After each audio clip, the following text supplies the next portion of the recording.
He does not seem to remember basic facts about his own life. He does not seem to remember things that happened as recently as his first term. This is a guy who once boasted he had the best memory of all time. His words, certainly not mine.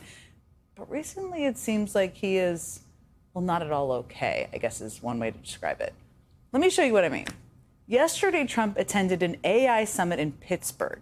And within 10 minutes of taking the microphone, he launched into an utterly strange digression about his uncle and the notorious domestic terrorist of all people, Ted Kaczynski, better known as the Unabomber.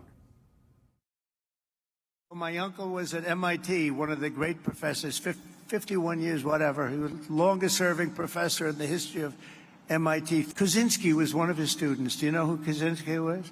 There's very little difference between a madman and a genius. But Kaczynski, I said, what kind of a student was he, Uncle John, Dr. John Trump? He said, what kind of a student?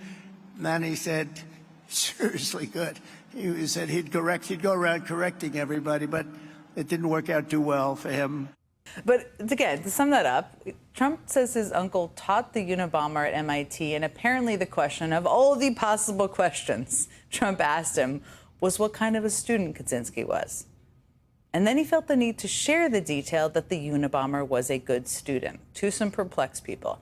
And yes, that's a pretty weird, pretty creepy thing for the president of the United States, or really anyone to say at an event that was supposed to be about artificial intelligence.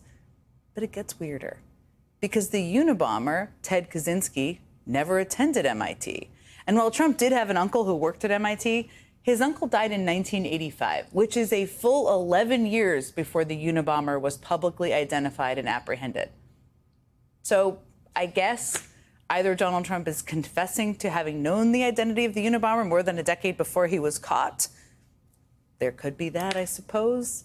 Or something is seriously off with Donald Trump. And that's not a one-off. That is hardly the only incident.